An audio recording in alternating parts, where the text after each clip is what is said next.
नमस्कार, स्वागत आप सभी का। मैं हूं आपके साथ पुनीत मिश्रा और आप देख रहे हैं ग्लोबल अड्डा। तो देखिए, इस वक्त जो खबर निकलकर सामने आ रही है मिडिल ईस्ट को लेकर या ईरान को लेकर, वो बहुत बड़ी खबर है और हो सकता है कि जब तक आप तक ये खबरें पहुंचे, अमेरिका की तरफ से कोई एक्शन देखने को मिल सकता है या फिर 24 से 48 घंटे मानकर चलिए अमेरिका फुल एक्शन मोड में आ सकता है। लेकिन ईरान इससे पूरी तरह से बाखबर है।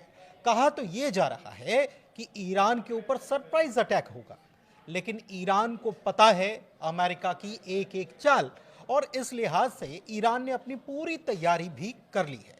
चाहे वो स्ट्रेट ऑफ हॉर्मुज़ की बात हो, चाहे वो मिसाइलों की तैनाती की बात हो, चाहे वो IRGC की बात हो, या फिर अपने ड्रोन्स तैयार करने की बात हो। क्योंकि एक ताकत जिसे शायद दरकिनार किया जा रहा है या भूला जा रहा है, वो है ईरान के ड्रोन्स, जिनका इस्तेमाल रूस ने भरसक रूप से किया, खास तौर पर यूक्रेन के खिलाफ। तो आइए इन्हीं मसलों पर बात करने वाले हैं और ताज़ा जानकारी युद्ध के मैदान से क्या निकलकर सामने आ रही है, इसको जानेंगे, समझेंगे। मेरे सहयोगी आनंद प्रजापति मेरे साथ मौजूद हैं। सीधे उनके पास चलते हैं और समझते हैं क्या खबर आ रही है ईरान को लेकर। आनंद, देखिए, पहले तो खबर यही है कि जो 2 चरणों में बैठक हुई थी, अब वो बैठक रुक चुकी है। क्योंकि इधर जो अमेरिका से जो प्रतिनिधि मंडल थे, स्टीव विटकॉफ हो या फिर कुशनर हो, उन्होंने साफ बोल दिया है कि अब बातचीत नहीं होगी। आगे चल के अब क्या शेड्यूल होगा, बैठक कैसे होगी, क्या होगी, ये आने वाला समय बताएगा। लेकिन इस बीच, इस बैठक के बाद ट्रंप का एक बड़ा बयान सामने आया और उन्होंने बोल दिया है कि परमाणु कार्यक्रम समझौता करने के लिए 10 से 15 दिन का समय है ईरान के पास। अब इसको लेकर के ईरान ने तैयारी शुरू ये कर दी है कि पहले तो ईरान जो है अमेरिका की चाल को समझ चुका है। क्योंकि आपको भी पता है कि जून में जिस तरीके से अटैक किया गया था अमेरिका की तरफ से न्यूक्लियर प्लांट्स पर, अब वो चीज़ों से दोबारा वो गुजरना नहीं चाहता ईरान। यही कारण है कि ईरान ने ध्यान भटकाने के लिए अमेरिकी जो विमान पहुंचे हुए हैं, जहाज जो पहुंचे हुए हैं समुद्र में अभी तैनात हैं, चाहे कैस्पियन सी में देख लीजिए, चाहे फिर अरब सागर में देख लीजिए, दोनों जहाज तैनात हैं दोनों तरफ। तो इसको भटकाने के लिए एक तरीके से ईरान ने एक प्लान बनाया है। ये सूत्रों के हवाले से खबर आ रही है। तो मध्य पूर्व में ईंधन भरने की लागत बढ़ाने के लिए विश्व की पहली मौसम युद्ध प्रणाली यानी कि क्लाउड सीडिंग और जैमिंग हथियारों का इस्तेमाल करेगा। यानी कि नकली बारिश करा करके ध्यान भटकाना है अमेरिका को या फिर अमेरिकी जहाज़ों को, और फिर एक तरीके से अटैक वाले मूड पर या फिर ये भी कह लें कि ध्यान भटका करके एक तरीके से अपने तैयारी को और विस्तार देना। तो कहीं ना कहीं ईरान समझ चुका है और ईरान के जो सुप्रीम लीडर हैं अयातुल्ला अली खामनेई, ट्रंप के एक बयान को कोट करके साफ बोल चुके हैं। पहले भी बोल चुके हैं, लगातार उनका बयान भी आ रहा है। ट्रंप का क्या कहना है? ट्रंप का कहना है कि सरप्राइज अटैक करेंगे। सरप्राइज अटैक का मतलब यह है कि वो अटैक जो है कि ईरान के पूरे क्षेत्रों में नहीं होंगे, कुछ कुछ इलाकों में कर देंगे, और वो अटैक अधिकतर जो होगा वो प्लांट पर ही होगा, न्यूक्लियर जो उनके प्लांट है, जैसा कि पहले उन्होंने किया था। लेकिन खामनेई ने साफ बोल दिया है कि एक भी क्षेत्र में एक भी हमला होता है, चाहे वो इजराइल हो चाहे अमेरिका हो, इसका पूरा भुगतान पूरा मिडिल ईस्ट करेगा। उन्होंने साफ तौर से बोल दिया कि रीजनल वॉर होगा अगर एक भी हमला ईरान पर होता है। तो कहीं ना कहीं अब ईरान ने इस मीटिंग में बहुत सारे प्रस्ताव भी दिए हैं, आगे हम बताएंगे। लेकिन इस मामले को लेकर के ईरान ने और अलर्ट मोड कर दिया है। ईरान के पास है करीब 8 लाख सैनिक, और अभी मिडिल ईस्ट में कितने तैनात है? 30 से 40 हज़ार अमेरिकी सैनिक तैनात है। अगर इजराइल को भी जोड़ लिया जाए तो ये इनकी तादाद जो है कि बहुत ज़्यादा नहीं बढ़ेगी। तो कहीं ना कहीं ईरान इधर मजबूत है, और ईरान ने अपनी तैयारी के लिए भी स्ट्रेट ऑफ हॉर्मुज़ देख लीजिए, वहाँ पर युद्ध अभ्यास अपने शुरू कर दिए। या फिर आप इधर देख लेंगे तो जितने मिसाइल सिटी है उनके, वहाँ पर वो मिसाइलें तैनात करके रखे हैं। और आपको भी पता है कि USS अब्राहम लिंकन जब पहुँचा था, उसी के कुछ दिन बाद ईरान ने ड्रोन भेज भेज करके तैनाती भी कर ली थी कि क्या कितने ताकतवर है जहाज और कितनी तादाद में वहाँ पर पहुँचे और क्या तैयारी चल रही है। तो उनके पास कुछ कुछ ऐसे सबूत भी आ चुके हैं। तो ईरान जो है कि तैयारी के मूड में है, जैसा कि आपने बोला कि 44 से 48 घंटे में हमले हो सकते हैं। तो इसकी तैयारी के लिए ईरान ने भी पूरी तैयारी कर ली है, चाहे वो 24 घंटे में करे चाहे वो 48 घंटे में करे, लेकिन ईरान जो है कि इस बार ठान लिया है कि मुंह तोड़ जवाब देना है, चाहे वो इजराइल हो चाहे वो अमेरिका हो। एक चीज़ आप समझिए कि 12 दिन का जो कॉन्फ्लिक्ट हुआ था अमेरिका, ईरान और इजराइल के बीच में, उसमें ईरान को खासा नुकसान उठाना पड़ा था। कैसे नुकसान उठाना पड़ा था? क्योंकि IRGC के या ईरानी मिलिट्री के जो बड़े कमांडर्स हैं, उनको सबसे पहले मोसाद ने टारगेट किया था और उनके घरों पर, जहां वो रह रहे थे, वहां पर उनके ऊपर हमले किए गए थे।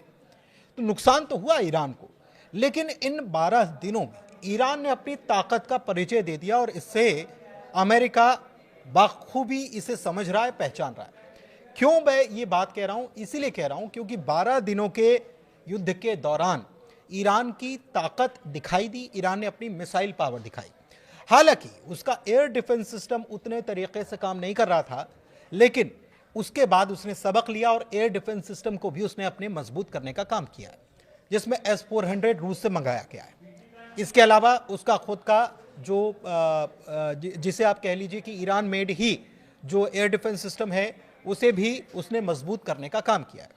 इसके अलावा B-2 बॉम्बर से जो बड़े बड़े बंकर बस्टर्स बम जो हैं वो गिराए गए थे, उनको भी उसने रिवर्स इंजीनियरिंग करके बनाने का काम किया।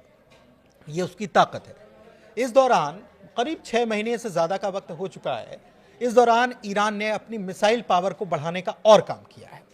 एक चीज़ और है, और वो है इंटेलिजेंस, जहां पर फेल्यूर उस वक्त ईरान ने झेला क्योंकि मोसाद के एजेंट्स जो हैं, उन्होंने अपना जिस तरीके से काम किया उससे ईरान को नुकसान हुआ। और इसी को देखते हुए ईरान ने हाल फिलहाल में मौजूदा वक्त में जो खबर निकलकर सामने आ रही है, एक और ये आ रही है कि अमेरिका इस हमले को टाल भी सकता है। क्यों टाल सकता है? इसीलिए क्योंकि अमेरिका और इजराइल के जो एजेंट्स जो हैं, इंटेलिजेंस वाले एजेंट्स जो हैं, चाहे वो CIA के हों चाहे वो मोसाद के हों, ये सब जो काम कर रहे थे या गुपचुप तरीके से खबर जो पहुंचा रहे थे, उनके खिलाफ एक बड़ा ऑपरेशन ईरान में छिड़ा गया, IRGC की तरफ से छिड़ा गया और उसमें एक बड़ा नुकसान। हालांकि अभी पुष्ट खबर, क्योंकि जो खुफिया एजेंट्स होते हैं उनकी पुष्टि कोई नहीं करता, ये आप जानते हैं, तो पुष्ट खबरें तो नहीं आ रही हैं, लेकिन आप इस बात को समझिए कि बड़ी संख्या में मोसाद और CIA के एजेंट्स को पकड़ा गया है और एक बड़ा झटका अमेरिका और इजराइल को इसके जरिए लगा है। रही बात तैनाती की, तो तैनाती 30 से 40 हज़ार जो अमेरिकी सैनिक तैनात हैं, उनका मूवमेंट हुआ है।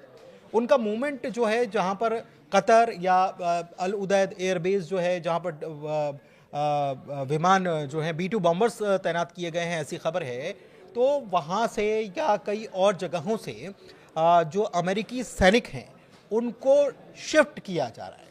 और ये शिफ्टिंग ही ये बता रही है कि अमेरिका बहुत जल्दी कुछ बड़ा कर सकता है।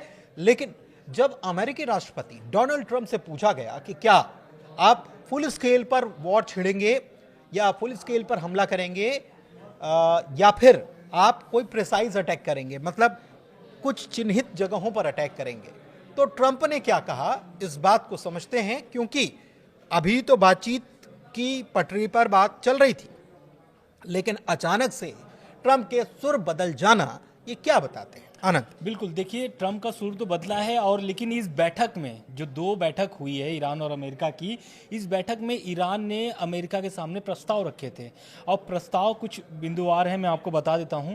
पहला तो यह है कि स्विट्जरलैंड की मध्यस्थता में तेल की बिक्री पर अमेरिका को 5% की कमीशन मिलेगी। दूसरा पॉइंट यह है कि 3 साल के लिए यूरेनियम संवर्धन जो है कि वो रोक देगा ईरान, और उसके बाद इसे 3.67% पर सीमित करना, यानी कि उस पर सीमित कर देगा। उसके बाद मौजूदा यूरेनियम को अमेरिकी परीक्षणों पर में पड़ताल करना या फिर एक कर लीजिए कि रूस भेजना, यानी एकदम सीधा मतलब है या तो फिर अमेरिका उसकी मॉनिटरिंग करे और उसको डाइल्यूट नजरिए में रखेगा, या फिर उसे जितने भी यूरेनियम है उसे रूस भेज देगा। उसके बाद है बैलिस्टिक मिसाइल रखना। तो इस पर ईरान ने साफ बोल दिया है कि ये सेल्फ ऑफ डिफेंस यानी कि देश की रक्षा के लिए रखेंगे, ना कि इजराइल और अमेरिका पर हमला करने के लिए। और इजराइल के अस्तित्व के अधिकार पर भी सवाल उठाना बंद करना, यानी वो ईरान अब इजराइल के अस्तित्व पर भी सवाल उठाना बंद कर देगा। लेकिन इन सभी प्रस्तावों को अमेरिका ने खारिज कर दिया है। इस खारिज होने के बाद से जिस तरीके से रेडी टू अटैक मोड में ईरान ने अपनी मिसाइलें तैनात कर दी हैं, या फिर ये बोल दीजिए कि जितने भी 8 लाख सैनिक हैं उनके, IRGC के बाकी कुछ जो उनके खुफिया एजेंट हैं वो पूरी तरीके से एक्टिव हो चुके हैं। और यही कारण है कि ईरान जो है कि हर एक सूत्र से जितनी भी निकल करके उनके खिलाफ कार्रवाई के लेकर के जो भी बातें सामने आ रही है उस पर पूरा अमल कर रहा है, और अमल करने के साथ साथ जवाब भी दे रहा है अमेरिका को कि आप एक गलती से पूरे मिडिल ईस्ट में चिंगारी फैला सकते हैं, पूरे मिडिल ईस्ट में युद्ध की स्थिति बना सकते हैं। तो यही कारण है कि जैसा आपने बोला कि ट्रंप जो है युद्ध नहीं भी करना चाहते हैं, अटैक नहीं भी करना चाहते हैं। तो यही कारण है, क्योंकि आयतुल्लाह अली खामनेई का जो बयान है कि रीजनल वॉर में हम तब्दील कर देंगे एक भी अटैक के बाद, तो अब ट्रंप जो है यही चाहते हैं कि मिडिल ईस्ट में शांति बना रहे। लेकिन एक बड़ी खबर एक सामने ये आ रही है कि अमेरिका ने जो है कि कतर और बहरीन से सैन्य अड्डों से अमेरिकी जो सैनिक है वहां से निकालना शुरू कर दिया है, और इसे निकाल करके शिफ्टिंग की जा रही है दूसरी जगहों पर। क्यों? क्योंकि अगर अटैक होता है, अटैक की मूड में ट्रंप नहीं है, लेकिन अगर अटैक होता है तो पहले निशाने पे जो होगा वो कतर होगा और इजराइल होगा। और यही कारण है कि कतर से जो और बहरीन से जो सैन्य अड्डे हैं यानी जो एयरबेस है वहां से अमेरिकी सेना को निकालना शुरू कर दिया है अमेरिका ने।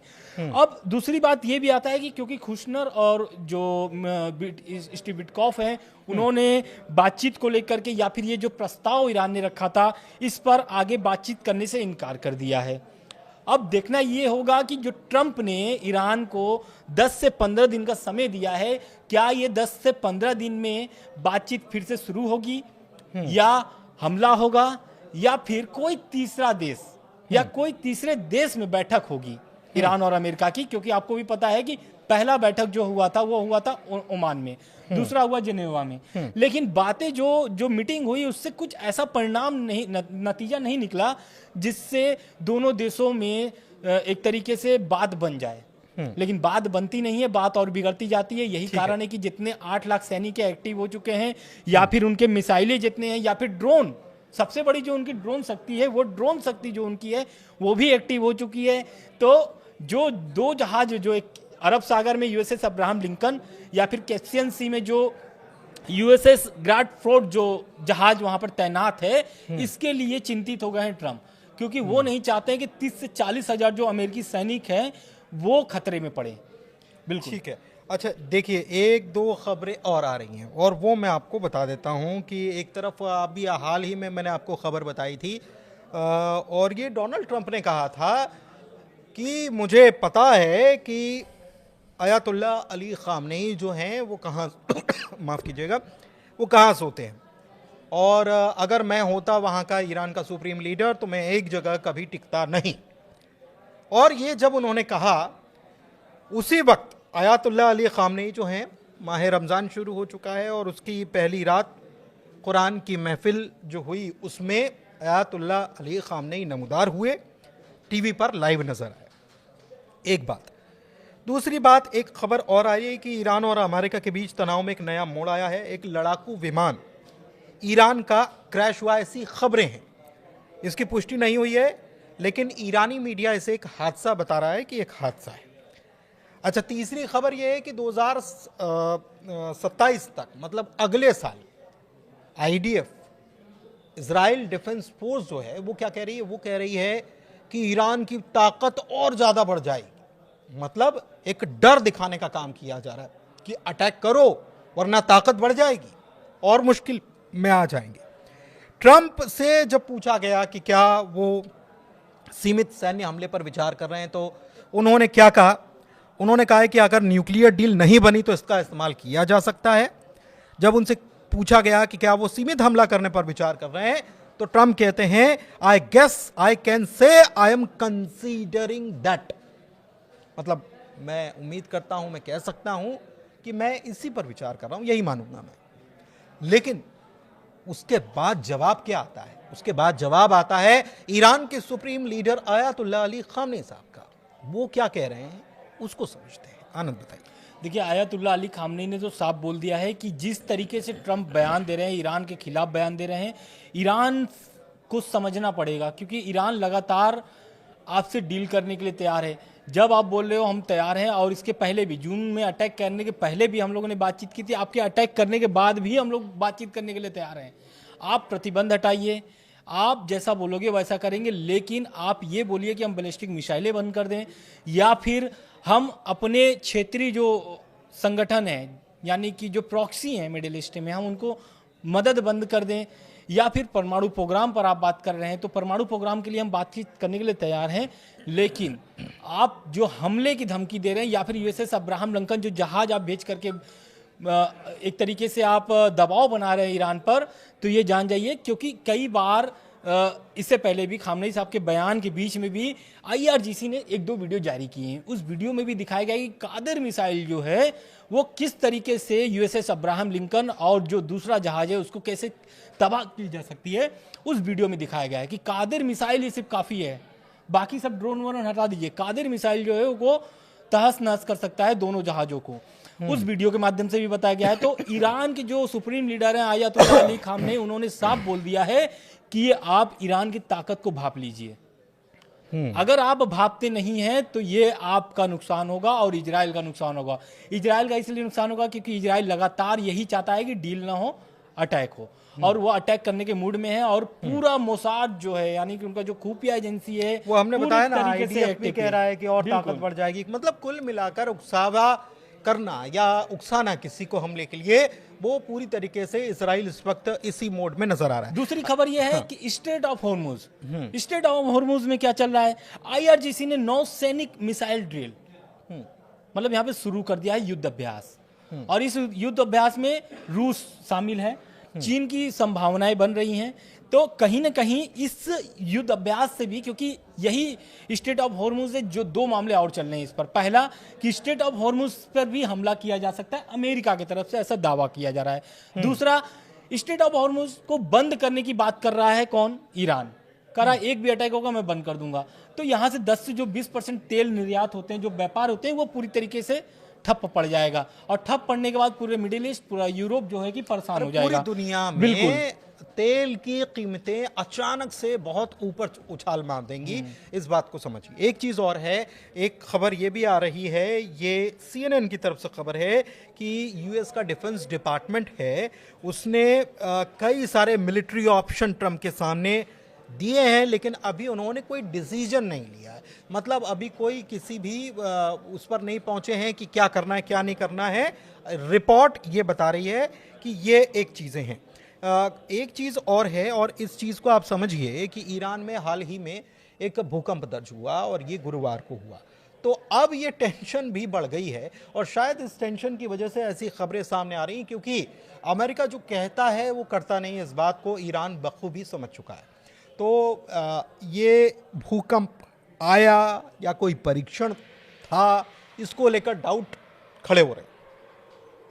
बिल्कुल, देखिए, ईरान में भूकंप आया है, ये बात तो सच है। और दक्षिणी ईरान में जो है कि 5.5 तीव्रता वाली भूकंप मापी गई है। और इसको लेकर के अब खबरें ऐसी चल रही हैं कि ट्रम्प की घेराबंदी के बाद भी जो है कि ईरान की धरती कांप रही है। ईरान की धरती कांप रही है। रिपोर्ट के मुताबिक ये भी सामने आ रहा है कि क्या ईरान में भूकंप आया है या फिर परमाणु परीक्षण, ऐसे क्वेश्चन मार्क लगकर सोशल मीडिया पे पोस्ट हो रहे हैं। अब सोशल मीडिया में ये दावा करा जा रहा है कि भूकंप नहीं था, वो भूकंप नहीं था, वो परमाणु परीक्षण था। लेकिन अब विशेषज्ञों की इस पर राय आनी शुरू हो गई है। विशेषज्ञों का कहना है कि भूकंपी जो गतिविधि जो हो रही है, यानी कि जो ईरान में भूकंप आया है, इसका सही तरीके से जांच होगा, वो वैज्ञानिक विश्लेषण से होगा। यानी कि वैज्ञानिक इसको बताएंगे कि सच में भूकंप आया है या फिर ईरान ने कोई परीक्षण किया है। बिल्कुल, ये देखिए। अच्छा, एक चीज़ और है, और ये बहुत ज़्यादा 2 खबरें। एक खबर ट्रम्प के बयान से जुड़ी हुई है, और दूसरी अमेरिका की स्थिति से जुड़ी हुई है। तो अमेरिका की स्थिति की खबर तो मैं आपको बताता हूं, ट्रंप का जो हालिया बयान आया है उसके मायने आप निकालिएगा कि एक ताकतवर मुल्क जिसे कहा जाता है या जो अपने आप को मुखिया बताता है पूरी दुनिया का, उसका नज़रिया, उसका रवैया कैसा है और उसके बयान क्या बता रहे हैं। लेकिन उसके पहले इस चीज़ को समझिए कि ट्रंप घर में घिरते जा रहे हैं। कैसे घिरते जा रहे हैं? 3 झटके उनको हाल ही में लगे। कौन कौन से झटके हैं? एक तो चौथी तिमाही का जीडीपी का जो रिपोर्ट आया है वो बता रहा है कि उम्मीद से बहुत कमज़ोर हुआ है जीडीपी। दूसरा, इन्फ्लेशन रिपोर्ट के अनुमान से ज़्यादा है, महंगाई बढ़ गई है अमेरिका में। और तीसरा, सुप्रीम कोर्ट ने जो मीठी मीठी बातें टैरिफ पर कर रहे हैं ना, सुप्रीम कोर्ट ने टैरिफ पर रोक लगा दी है। तो ये झटके हैं उनके लिए, उनके ही घर में। अब सीरिया को लेकर ट्रंप ने एक दावा किया है, उसको समझते हैं आनंद से। बिल्कुल, देखिए सीरिया में आपको भी पता है कि पिछले साल जो वहाँ पर सत्ता परिवर्तन हुआ, वहाँ पे अल जुलानी जो है कि अभी भी सत्ता पर काबिज हैं। और इससे पहले बसद अल असद की सरकार थी जो कि अभी वो रूस में पनाह लिए हुए हैं, वहाँ पर रूस में अभी रह रहे हैं। लेकिन अब जो ट्रंप का दावा आ रहा है, एक तरीके से ईरान को धमकी दे रहे हैं वो कि जैसा सीरिया में हालत हुआ है उसी तरीके से ईरान में भी हो सकते हैं। तो पहले ये समझिए कि जो बसद अल असद की सरकार जाने के बाद जो अल जुलानी आए हैं वही अमेरिका है जो अंतर्राष्ट्रीय आतंकी घोषित किया था अल जुलानी को। 80 करोड़ रुपए का इनाम था। 80 करोड़ का इनाम था। लेकिन अब वही अल जुलानी है जो कि अमेरिका खुद ताजपोशी उनका किया है। और यही कारण है कि अभी कुछ महीने पहले अल जुलानी ट्रंप से मिलने भी जाते हैं और अमेरिका में जाके मिलते भी हैं। रेड कारपेट पे स्वागत भी होता है। और अभी सत्ता पे काबिज है, सत्ता चला रहे हैं। सीरिया में अभी उन्हीं की सत्ता चल रही है, सरकार चल रही है। तो सबसे बड़ी चिंता की बात यह है कि ट्रंप जो है या फिर अमेरिका जो है, पहले तो आतंकी घोषित करता है, फिर अपने हिसाब से उसको सेट करता है और सेट करके उसको राजशाही दे देता है या ताजपोशी कर देता है। तो कहीं ना कहीं ईरान ये जानता है और ईरान में उनको अभी तक वैसा कोई मिला नहीं है। रजा पहलवी को मोहरा बना रहे थे लेकिन मोहरा वो बन नहीं पाया क्योंकि ट्रंप ने खुद उन पर थोड़ा सा विश्वास कम जताए हैं। और पिछली बार उनकी खबर भी सामने आई थी, उनकी बयान भी कुछ इस तरीके से निकल के आ रहे थे सोर्सेज के हवाले से कि वो रजा पहलवी पर अभी आशंका जता रहे हैं, क्योंकि जिस तरीके से रजा पहलवी को वो पेश करना चाहते हैं ईरान में, वो अभी उस तरीके से पकड़ उनकी नहीं बन पाई है। इस बात को कुछ ऐसे समझिए कि सद्दाम हुसैन अमेरिका के पैमाने पर फिट नहीं थे तो हटा दिया, ठीक है, या ईरान का मौजूदा रिजीम फिट नहीं बैठ रहा है तो इसके लिए क्या कर रहे हैं ये हम देख रहे हैं। मादुरो को वेनेजुएला का राष्ट्रपति थे, उनको उठा लिया वहां से रातों रात और उसके बाद वहां पर एक नई सत्ता सीरिया में जो किया। और ये वो खुद कह रहे हैं ट्रंप कि वहां पर अल जुलानी को बैठाने में अमेरिका की भूमिका थी, उनकी भूमिका थी। तो ये यूएन डेजिग्नेटेड एक आतंकी, इनामी आतंकी, इसको आप सत्ता में बैठा दे रहे हैं, एक देश का प्रमुख बना दे रहे हैं और आप गर्व से ये बात कह रहे हैं। तो ये क्या है? ये क्या दादागिरी है? इसको हम आप पर छोड़ते हैं, आप समझेंगे इसको। लेकिन इस बीच ईरान में या पूरे मिडिल ईस्ट का जो अरब वर्ल्ड जो है उसमें नोटाम जारी हो चुका है। नोटाम क्या होता है? नोटाम वो होता है जिसमें कोई फ्लाइट्स, रेगुलर फ्लाइट्स जो हैं, पैसेंजर फ्लाइट्स जो हैं वो नहीं उड़ती, मतलब आसमान को खाली कर दिया जाता है। या तो प्रैक्टिस के लिए कि हम युद्धाभ्यास कर रहे हैं तो ऐसे में ऐसा ना हो कि कोई किसी विमान को नुकसान पहुंच जाए, या फिर खतरे को भांपते हुए। तो नोटाम तो जारी हो चुका है और इस बीच कुछ मुल्क हैं जिन्होंने एडवाइजरी जारी कर दिया ना, जापान, साइबेरिया और जर्मनी, स्वीडन, इन सभी ने अपने नागरिकों को तो पहले अपील कर दिया है और एक तरीके से एडवाइजरी जारी करके ये बता दिया है कि आप जितना जल्दी हो सके ईरान छोड़ दो। ईरान छोड़ने का कारण ये है क्योंकि ईरान ने जो है कि बहुत सारे जो फ्लाइट्स थे, मतलब नॉर्मल जो फ्लाइट्स उठते हैं उसको बंद कर दिया है। और ये बंद करने के कारण यही है क्योंकि ईरान जो है कुछ चीज़ें ऐसे लॉन्च करने जा रहा है या फिर कुछ ऐसी अपना प्रशिक्षण करने जा रहा है, उसके कारण से इसको बंद कर दिया। अब यही कारण है कि अरब में कई देशों ने अपने नागरिकों से अपील की है कि भाई ईरान जितना जल्दी छोड़ना हो छोड़ दीजिए। इसके साथ साथ मैंने आपको पहले ही बताया कि कतर जो है, कतर के बहरीन से सैनिकों को बाहर निकाला जा रहा है दूसरी जगह शिफ्ट की जा रही है। अभी इस पे स्पष्ट नहीं हो पा रहा है कि कतर से जो निकल रहे हैं, बहरीन से जो सैनिक निकल रहे हैं अमेरिका के, वो कहाँ पे शिफ्ट किए जा रहे हैं और क्यों वहाँ से निकाला जा रहा है। हालांकि आकलन हमने आपको पहले ही बता दिया कि ईरान जो है कि पिछली बार भी जब जून में हमले हुए थे 12 दिन के, तो उसमें भी कतर का मतलब एयरबेस तबाह हुआ था, हमला हुआ था कतर के एयरबेस पर। यही कारण है शायद कि अमेरिका वहां से अपने नौसैनिकों को निकाल रहा है, सैनिकों को वहां से निकाल रहा है।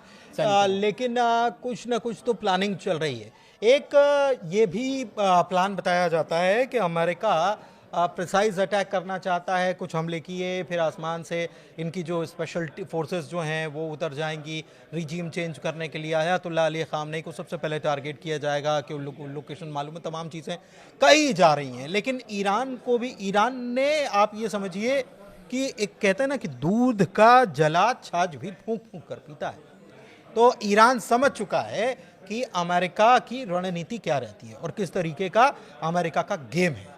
और गेम जो समझ जाता है तो फिर गेम में उसको मालूम है कि कौन सी गोटी कोई चल रहा है तो उसका तोड़ क्या है। ईरान ने तोड़ तो निकाल लिया है, लेकिन फिलहाल टेंशन बरकरार है, नज़र हमारी बनी हुई है और आपको हम बाखबर करते रहेंगे जो भी खबरें आएंगी। फिलहाल मुझे दीजिए इजाज़त। वीडियो बहुत लंबा हो गया लेकिन जानकारी बहुत सारी थी, अपडेट्स बहुत सारे थे, इसीलिए तो ग्लोबल अड्डा को प्यार देते रहिए। बहुत शुक्रिया। शुक्रिया।